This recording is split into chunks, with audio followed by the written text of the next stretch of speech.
Tekadlah pahlawan bangsa, jadu mundur pantang menyerah, pun maksud acan bersama, berjuang ke lemah cair, lali rapi bertegang pati.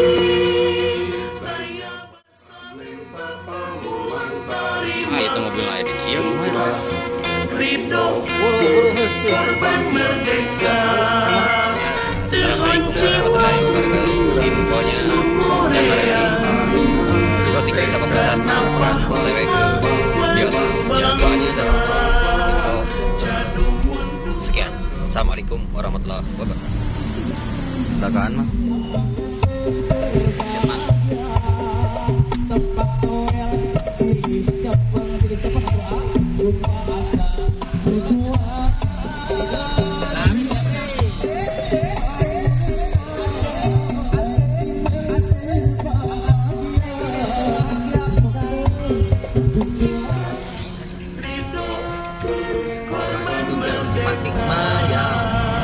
udah 1,5 jam lebih di jalan Cimanuk. Bang bisa. Wah, tukang bisa Boleh Mas, boleh. Aduh, bisa. Sarung. Ayah Ima.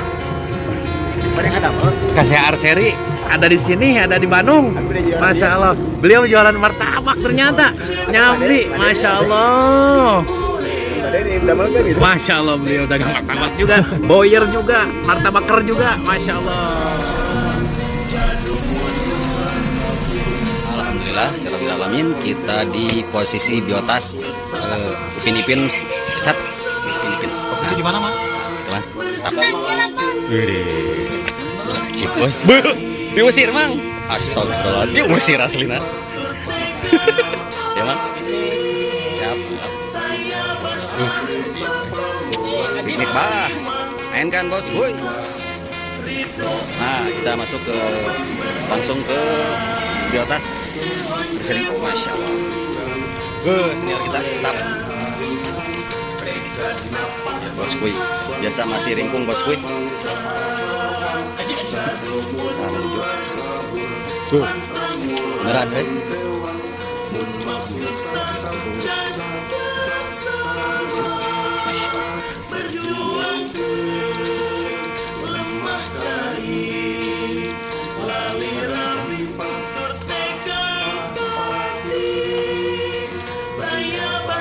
kita di posisi Warung Cikok.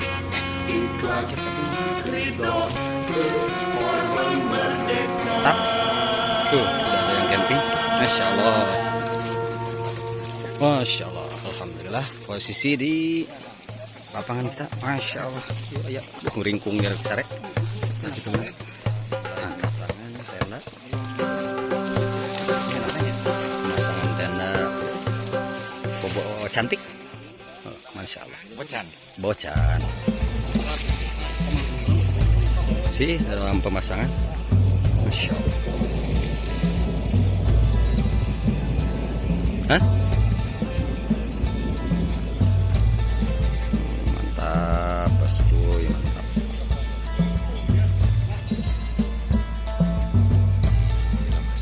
Ke atas. Masya Allah.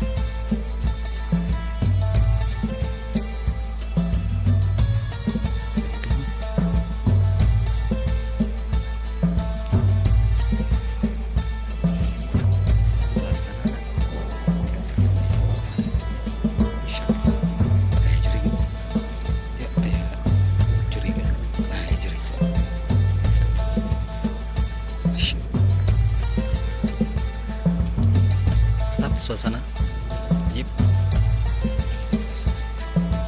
Jeep. Udah mulai ngeri di kosan.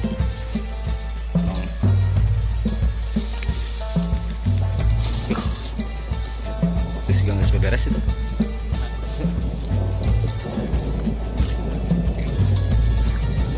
Halus itu mah siga keong.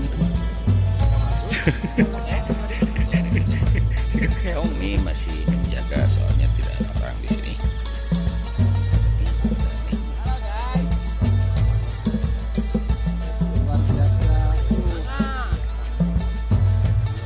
Assalamualaikum warahmatullahi wabarakatuh.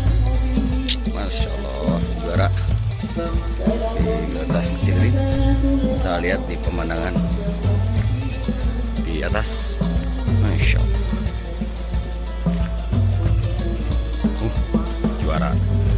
Juara mang, juara.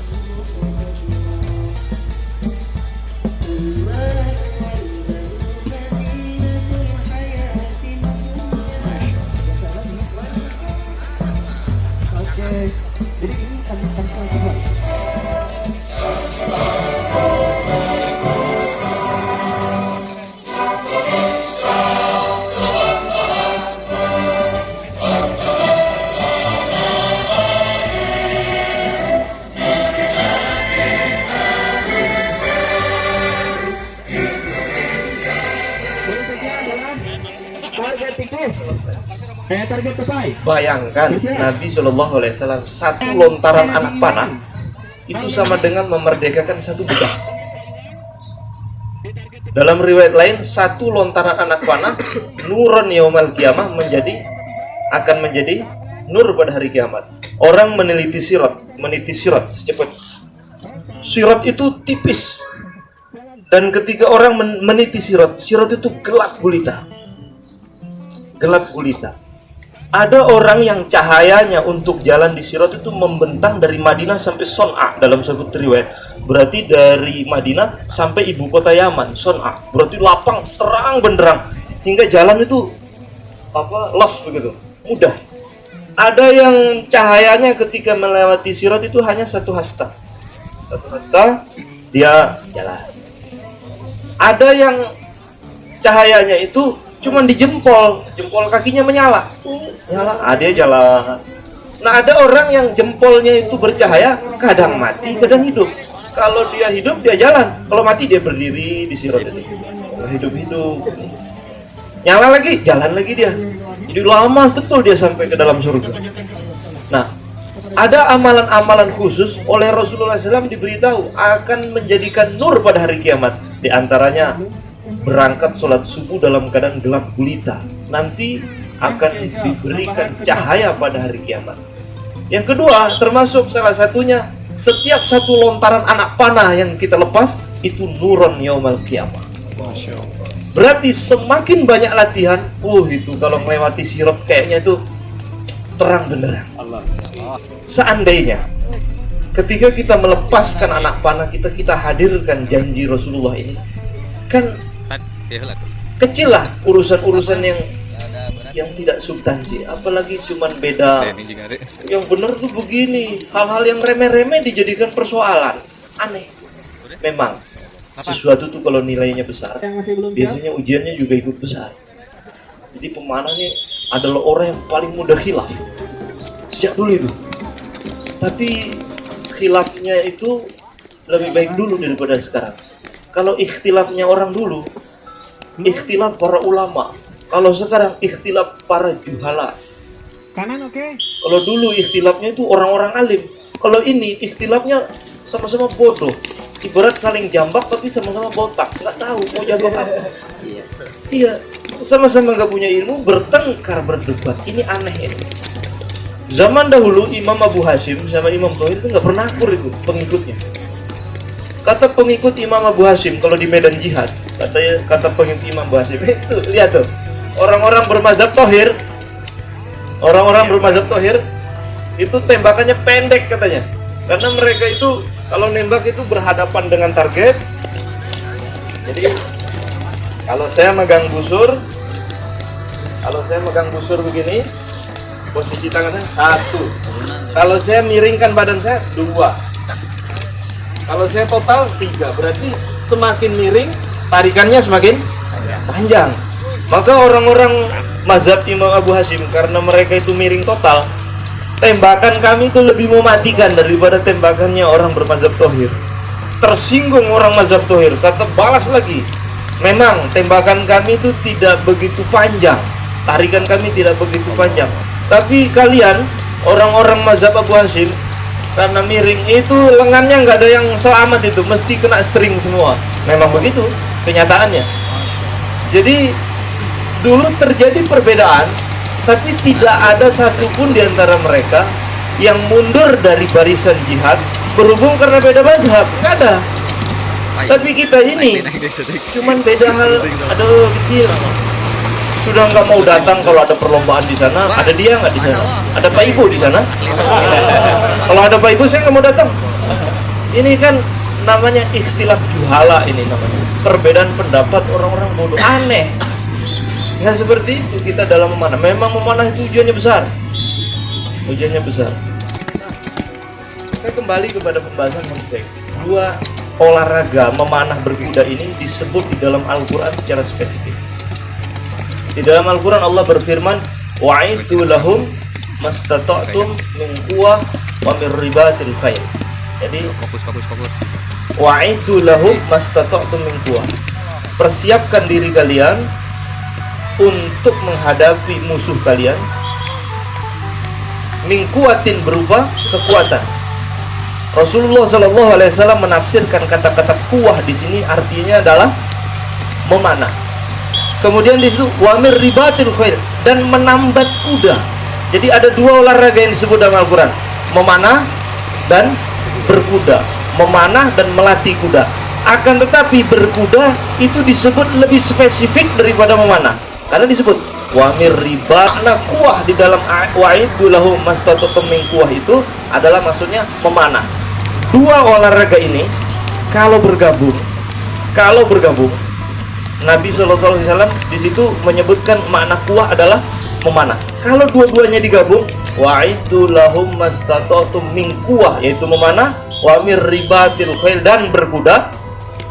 Apa manfaatnya? Satu, langsung disebut dalam Al-Quran, turhibuna bihi aduwallaha wa aduwakum, menggetarkan hati musuh Allah dan musuh kalian. Jadi kalau ingin umat Islam itu berwibawa, satu di antaranya yang termaktub di dalam Al-Quran fadilahnya, yaitu kembalikan mereka untuk selalu memanah dan berkuda. Insya Allah umat Islam ini sekarang kehilangan siung seperti singa ompong. Dia nggak punya taring, nggak menakutkan. Kenapa? Apa sebabnya? Ada satu amalan yang ditinggalkan, yang disebutkan dalam Al-Quran. Kalau dua perkara ini dipegang, maka menggetarkan hati musuh Allah dan musuh kalian. Apa itu? Memanah dan berkuda. Dua ini. Turhibu nabihi, dengan persiapan tersebut, yaitu berupa kuda dan memanah, berkuda dan memanah, menggetarkan hati musuh kalian dan musuh Allah. Kemudian disebut lagi wa akharina min dunihim, dan menggetarkan hati musuh selain itu. Siapa wa akharina min dunihim? La ta'lamunahum, kalian nggak tahu musuh itu. Allahu ya'lamuhum, hanya Allah yang tahu musuh itu. Siapa mereka? Menurut sebagian ahli tafsir, jin. Seorang yang pemanah berkuda itu insya Allah nggak ada yang pernah kesurupan, karena jin paling nggak suka orang pemanah berkuda ini, nggak takut. Allahu Akbar. Itu salah satu tafsir menurut sebagian ulama. Wa akharina min dunihim itu adalah jin. Jadi orang yang memanah berkuda itu di mata jin itu sangat menakutkan, sungkan. Jadi nggak ada pemanah itu kesurupan. Kok ada orang naik kuda kesurupan? Nggak ada, berarti mungkin nggak ikhlas. Kalaupun ada itu mungkin nggak ikhlas. Ya. Wa akharina min dunihim la ta'lamunahum, kalian nggak tahu musuh itu. Allahu ya'lamu. Sebagian ulama ada yang menafsirkan wa akharina min dunihim itu maknanya adalah orang-orang munafik. Siapa di hatinya ada benih kemunafikan, kalau ngelihat pemanah dan berkuda takut itu. Artinya orang-orang munafik nggak bisa memanah. Bisa dipahami? Insyaallah. Seperti itu. Orang munafik itu sangat takut dengan orang pemanah berkuda. Artinya memanah berkuda itu nggak bisa dipegang oleh orang yang di hatinya ada kemunafikan, karena bertentangan, nggak kuat dia. Maka tidak usah takut bagaimana nasib para pemanah, karena memanah itu sendiri akan menyaring orang-orang yang khusus untuk dia. Tidak usah khawatir, karena apa? Berkuda itu sendiri akan menyaring hanya orang-orang mulia untuk menunggang dia. Kudanya itu akan menyeleksi. Karena apa? Nggak sembarangan. Jadi memang menurut saya kita istiqomah saja. Kita tidak perlu apa namanya, menguras energi pikiran kita hingga kita berikhtilaf atau bertengkar dengan saudara muslim kita, terus saja istiqomah, nanti Allah Subhanahu wa taala akan datangkan teman-teman yang mulia. Amin. Bahkan teman-teman yang kalian tidak pernah lihat. Tambahan terakhir. Siapa itu? Di dalam sebuah hadis Rasulullah SAW bersabda, ada 3 permainan yang selalu dihadiri oleh para malaikat. Pertama, yaitu ketika orang melatih kudanya. Jadi ketika orang asik melatih kudanya diputer, itu ada malaikat khusus dari langit itu turun, ikut menyaksikan. Antum tidak lihat. Antum bilang, "Beb, bukan baru nih saya nggak punya teman berkuda." Kata siapa? Wah, yos. Malaikat yang hadir itu apa antum nggak anggap itu? Ada temennya gak? Kami memanah di Pekanbaru ini dikit orangnya. Nggak apa-apa, yang penting yang rame yang dari langit. Nggak apa-apa. Maka Imam Ibnu Qayyim beliau mengatakan, kalau kalian memanah dan berkuda pakai minyak wangi, karena malaikat itu suka yang wangi-wangi. Begitu. Ada yang jualan minyak wangi? Oh gitu, bener itu. Itu yang bener. Pas. Cocok. Jadi kalau memanah itu pakai minyak wangi. Niatnya apa niatnya? Menghormati tamu-tamu dari langit. Itu niatnya.